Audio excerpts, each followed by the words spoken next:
Chapter 15, Self-Confidence. Self-confidence is a feeling of trust in one's abilities, qualities, and judgments. Mike Piazza was a catcher for the New York Mets. He once said, "I'm going to tell you, dude, it's just a feeling in my hands. I can tell you if I'm going to have a good day or a bad day at the plate just by the feeling in my hands. It comes and goes. When it's there, I feel like all I have to do is drop the barrel of the bat on the ball, and boom." Even elite athletes can have self-doubt. However, they typically tend to hold the belief that they can still perform at high levels. There can be some struggle between feelings of self-confidence and recognizing one's weaknesses.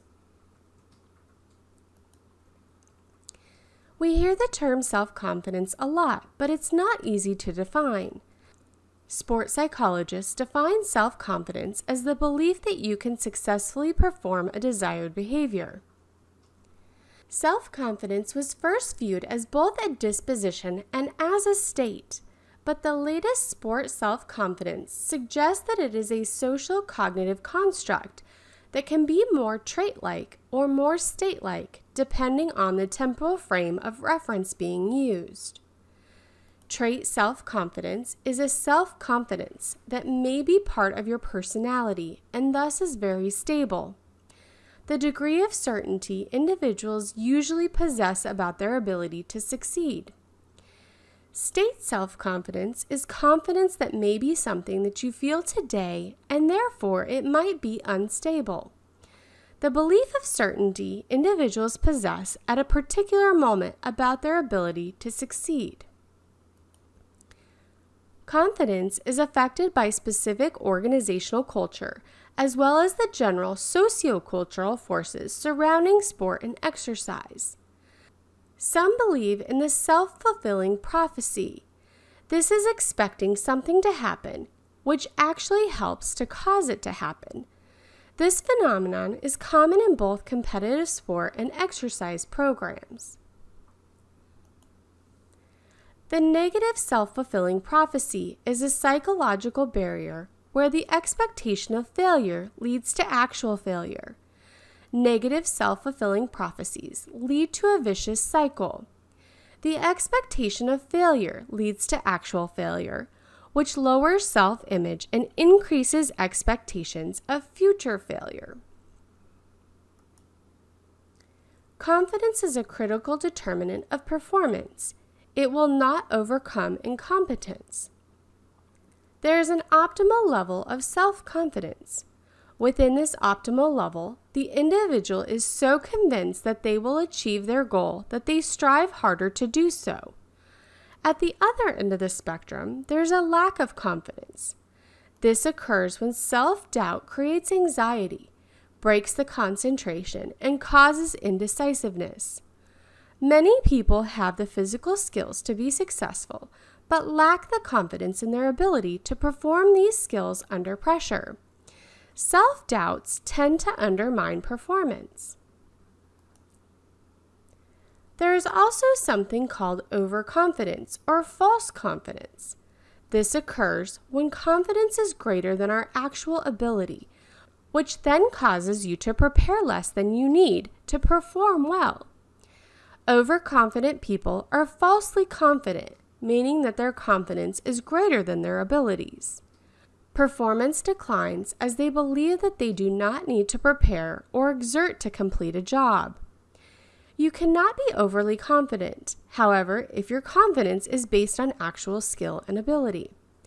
The inverted U model illustrates the confidence-performance relationship. The highest point is skewed towards the right. Performance improves as the level of confidence increases, up to an optimal point, whereupon further increases in confidence produce corresponding detriments in performance. People strive for an individual optimal confidence level, but sometimes become either overconfident or underconfident. Expectations and performance. In recent research, the relationship between expectations and performance were examined. In nearly all contests, the individual who both subjects believed was the strongest won the competition. It appears that the most important factor in winning was not actual physical strength, but who the competitors expected to win. This brings us to self-expectations. If we have positive expectations for success, it has been shown to produce positive effects in many realms of life, including sport. Expecting to beat a tough opponent or successfully performing a difficult skill can produce exceptional performance as psychological barriers are overcome. We also have coach expectations. A teacher or a coach's expectations can alter feelings and performance. If you are working in a coaching capacity, your expectations of others not only affects your own behavior, but also the feelings and behavior of others as well. Self-efficacy is the perception of one's ability to perform a task successfully. We use the terms self-efficacy and self-confidence interchangeably. Self-efficacy is the perception of one's ability to perform a task successfully. This is a situation-specific form of self-confidence, and it also centers around more personal motivators of performance than does self-confidence. Self-confidence is the belief that you can perform a desired behavior. Bandura's theory of self-efficacy. Psychologist Albert Bandura has defined self-efficacy as one's belief in one's ability to succeed in specific situations or accomplish a task. One's sense of self-efficacy can play a major role in how one approaches goals, tasks, and challenges. This is the belief in one's capability to organize and execute the course of action required to produce given attainments. This is especially important when one has the required skills and motivations. It affects choices and activities, level of effort, and persistence. Bandura and Wood in 1989 suggested that this may be because those with high self-efficacy will focus on assessing a problem and finding solutions, while those who lack self-efficacy concentrate on their own deficiencies and become so preoccupied that they cannot devote the necessary attention and skill to the task at hand. An individual's self-efficacy is not the same across all situations. For instance, one person might have strong self-efficacy with regard to playing tennis, but low self-efficacy with regard to solving algebraic equations. In addition, self-efficacy in a particular area can be developed or changed, affecting behavior and performance. Bandura provides the following principles for attaining and influencing self-efficacy beliefs. We enact mastery experiences that provide feedback on learners' own capabilities. Vicarious experiences that provide comparative information about the attainments of others. Verbal persuasion, which provides the learner with information about what others believe they are capable of doing. Physiological states and internal feelings by which the learner judges their ability to engage in the task at hand. Successful performance.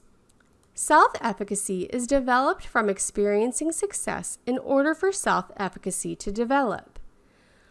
With difficult tasks, this is unrealistic, so we must reduce the difficulty at first. We can work on vicarious experiences. Self-efficacy is developed through the use of models. For example, participatory modeling. The learner first observes a model perform a task. Then the instructor assists the person in successfully performing the task.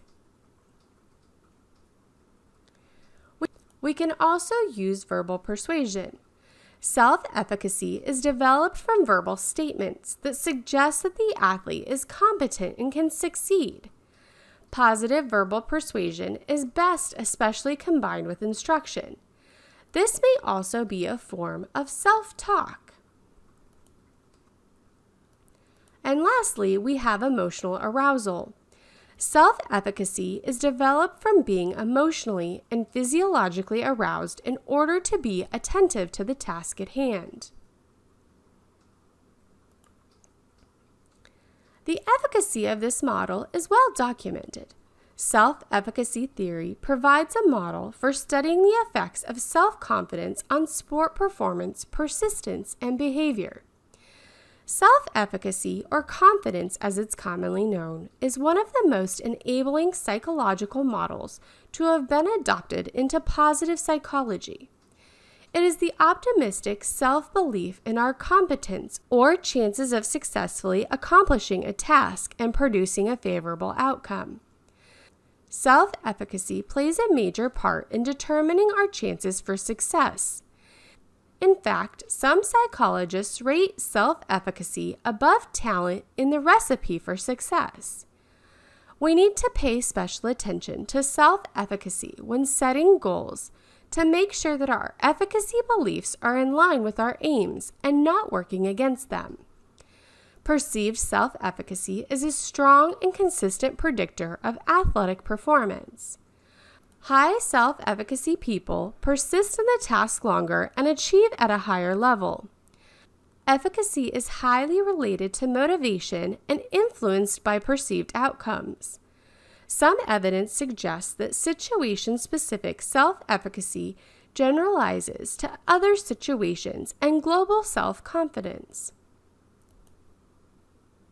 There is also a collective self-efficacy. Self-efficacy is not limited necessarily to one individual. Groups may also exhibit collective self-efficacy and can have high or low self-efficacy together. The social cognitive theory proposes that personal, behavioral, and environmental factors operate as reciprocally interacting determinants of each other.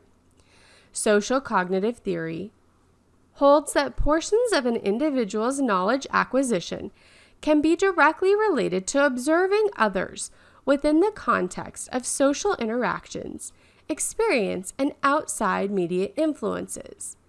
The theory states that when people observe a model performing a behavior and the consequences of that behavior, they remember the sequence of events and use this information to guide subsequent behaviors. Observing a model can also prompt the viewer to engage in behavior that they have already learned.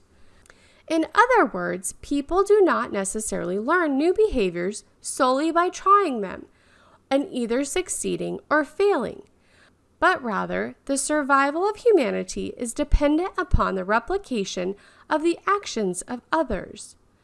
Depending upon whether people are rewarded or punished for their behavior and the outcome of that behavior, the observer may choose to replicate the behavior modeled. Media provides models for a vast array of people in many different environmental settings. The critical components are personal agency and personal control. For self-efficacy to develop, we have to believe that we are in control, and any act we commit is performed intentionally. Basically, if we believe that we can influence a good outcome, we will not be afraid to get in the game. The end result then is self-efficacy. With self-efficacy, we are more motivated to continue to work hard. And within this, we are more motivated to work hard to ensure success because we believe we can succeed. Even if failure or less success occurs, we can handle the outcome better. Competence motivation theory is a theory of achievement motivation based on a person's feelings of personal competence. According to the theory, competence motivation increases when a person successfully masters a task. This encourages the person to master more tasks. The theory has been used to explain differences in sport. The theory is based on the assumption that humans have an innate motivation to be competent and that feelings of competence are the primary determinant of motivation. Competence is the ability to do something successfully or efficiently. The perception of competence is linked to one's affective state. Positive feelings or positive affect following success in mastery attempts, whereas negative feelings or negative affect follow lack of success. According to Harder, perceived competence is a predictor of cognitive, affective, and behavioral outcomes. Cognitive, for example, could be self-efficacy and control. Affective, for example, could be enjoyment or anxiety.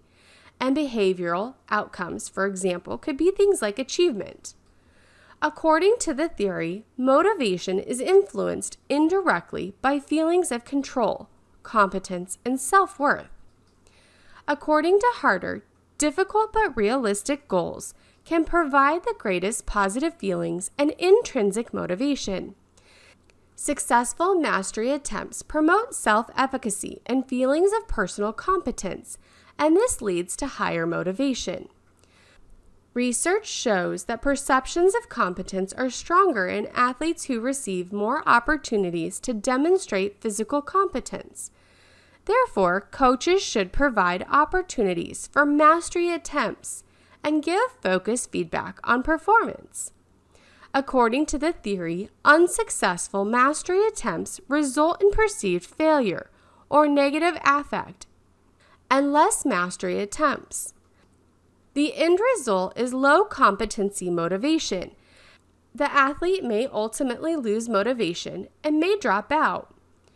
Socializing agents such as parents, coaches, and peers play a role in the development of children's self-perception and effective responses.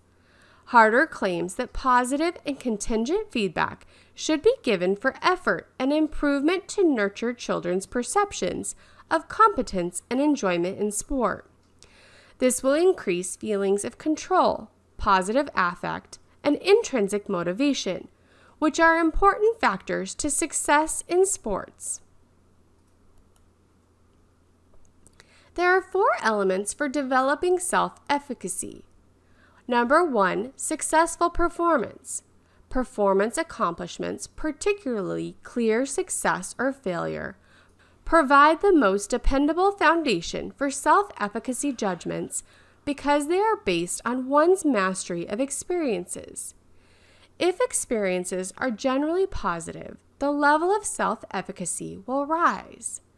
Repeated failures result in expectations of lower self-efficacy. Number 2, vicarious experiences. Another name for this is demonstration or modeling. This can help individuals to learn a new skill. This provides efficacy information for performers who lack experiences with a task and rely on others to judge their own capabilities.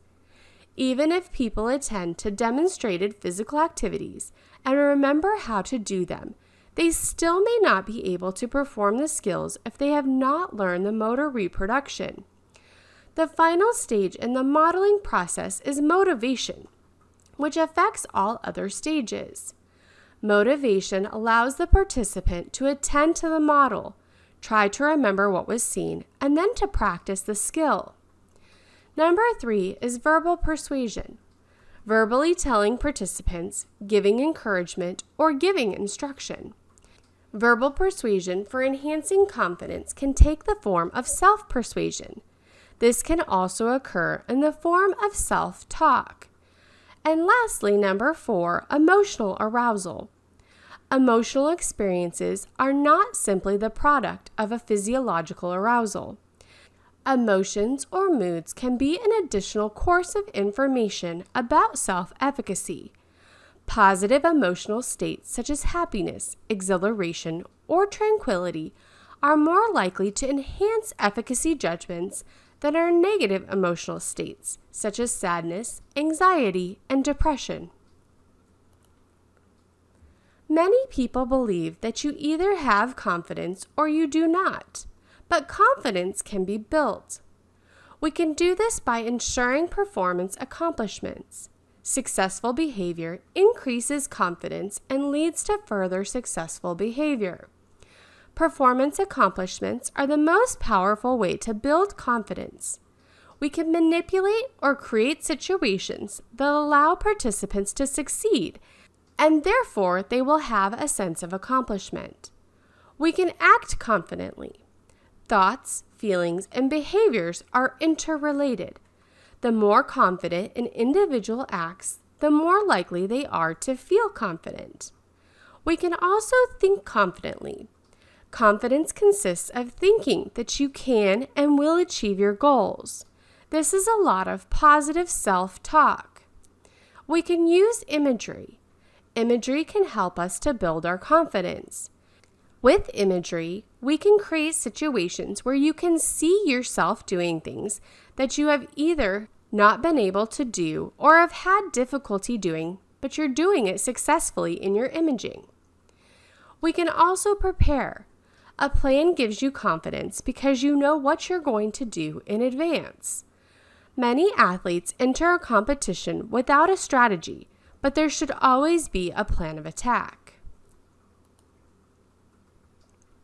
As a side note on another related topic to confidence, psychological momentum is the positive or negative change in cognition, affect, physiology, and behavior caused by an event or series of events that affects either the perceptions of the competitors or perhaps the quality of performance and the outcome of a competition.